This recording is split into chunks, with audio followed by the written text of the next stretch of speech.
Pakipasa na lang sa likod. De La Cruz, late ka na naman. Gusto mo pa bang mag-aral? Sorry po ma'am kung late po ako. Opo ma'am, gusto ko pong makatapos ang pag-aaral po para kahit paano makatulong po sa pamilya. Eh kung ganon, sa susunod dapat tagahan mo ng pasok mo. Sige po ma'am, pasensya na po. Next. Okay class, i-rewind natin. Ano nga ulit ang philosophy? Pakigising nga si De La Cruz. Uy, De La Cruz, gumising ka na. Nakita ka ni ma'am. Naiintindihan mo ba lahat na itinuturo ko, Mr. De La Cruz? Sorry po ma'am. Opo ma'am, naiintindihan ko po. Okay class, announcement. Magkakaroon tayo ng examination at kailangan sa exam na yon lahat buo babayaran ng tuition fee. Ano daw? Mag-e-exam na daw tayo. Mag-exam na daw? Kakaintindihan ba tayo? Mr. De La Cruz, baka naman na-late ka pa sa araw ng exam. Hindi po ma'am. Sisikapin ko pong makapasok ng maaga po. Order nga ng burger with fries. Ikaw po pala yan ma'am. Mr. De La Cruz, dito ka nagtatrabaho? Opo, dito po ako nagtatrabaho. Ma'am, pasensya na po pala kung palagi po ako late sa klase ninyo. Kailangan ko lang pong kumayod para po sa pag-aaral ko. Sisikapin ko pong makapasok ng maaga po sa klase ninyo. Pagkatapos ko po dito sa trabaho, nag-aaral po ako ng maayos. At pinipilit ko pong intindihin lahat ng tinuturo po ninyo sa amin. Kaya sorry po ma'am. Ayaw nga pala, Mr. De La Cruz. Meron nga pala bagong proyekto si Senator Win para sa mga college student. Talaga po? Magiging libre ng ating tuition fee. Malaking bagay po yun sa mga katulad ko pong working student. Makakapagtapos na po kami ng pag-aaral.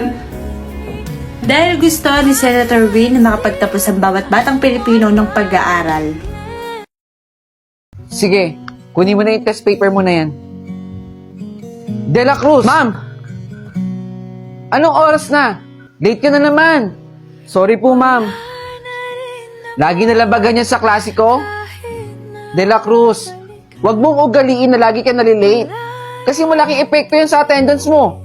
Sana naiintindihan mo. Opo, ma'am, naiintindihan ko po. Sige na. Maupo ka na. Anyone, kung sinong pwedeng sumagot dito sa tanong na to? De La Cruz! Pakitapik nga si De La Cruz! De La Cruz, gumising ka. Kanina ka pa tinatawag ni ma'am. Ma'am, tulog ka ng tulog sa klase ko. Alam mo kung gusto mong matulog, tapusin mo muna yung klase ko, pumunta ka ng library mamaya. O sige, De La Cruz, stand up. Anong sagot dito? Remain standing, ha? Okay, sige. Fernando. Oh, congratulations, ha? Napakataas ang score mo. Pag-usayan mo yan, ha?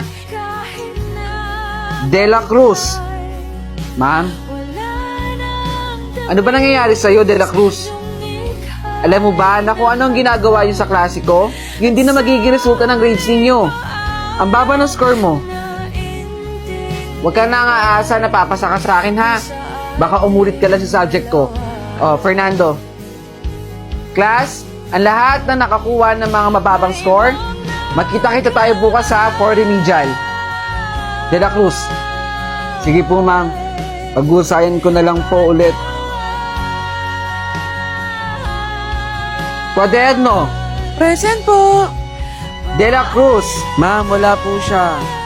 Nasaan si De La Cruz? Absent po. Absent na naman? Di ba meron kayo remedial today? Ay nako, De La Cruz. Fernandez? Mac Jolly morning po. Bali isang order ng fries. Samahan mo na rin ng burger tsaka ng coke float. De La Cruz? Ikaw ba yan? Working student ka pala. Ba't hindi mo agad sinabi sa akin? Ma'am, Sorry po. Sorry po, hindi po ako nakaka-attend madalas sa klase ninyo. Pasensya na po kung lagi pong mababa yung score ko. Totoo lang po, nahihirapan ako pero wala naman po kasing ibang tutulong sa akin eh. Kundi yung sarili ko lang po. Pero hayaan nyo ma'am, babawi po ako sa klase ninyo. Ipapakita ko rin po sa inyo na magiging mataas din po ang mga scores ko. Sorry po ulit ma'am. Good morning! Walang good morning dito, Cristel. Nasaan na yung contribution mo? Magbabayad na tayo dun sa pinang-photocopy natin. Saglit lang naman, Rose. Ibababa pa nga lang yung gamit eh. Naniningil agad? Alam ko, pero kailangan eh. Akin na bayad mo. Oh, bayad ko. Magbabayad ka rin pala eh. Oh, sukli mo. Aga-aga naniningil.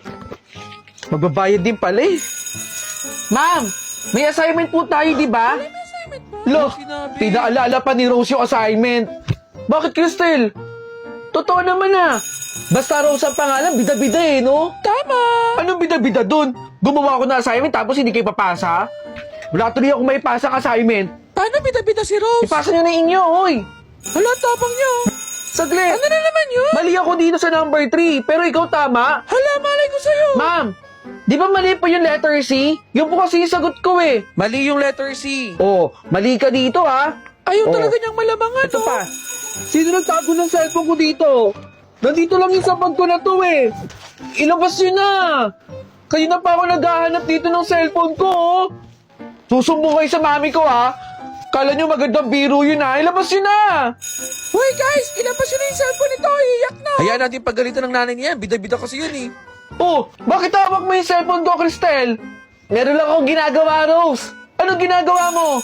I-click lang ang link na nasa bio ko at mapupunta ka na sa Is As Vocal Remover. I-copy ang YouTube link o pwede naman na pumili ka sa files mo. Mag-antay lang ng ilang segundo at magpa-process na ang Vocal Remover.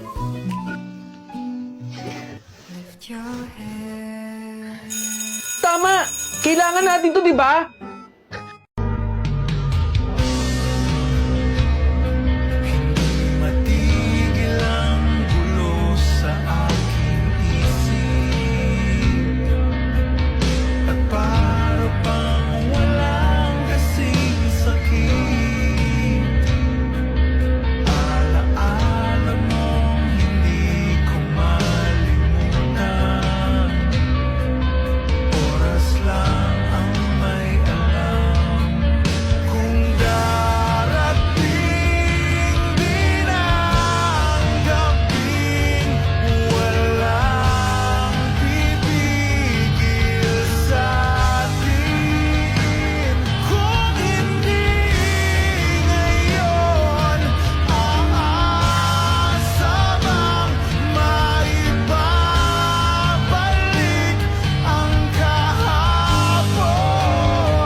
Kahit sandali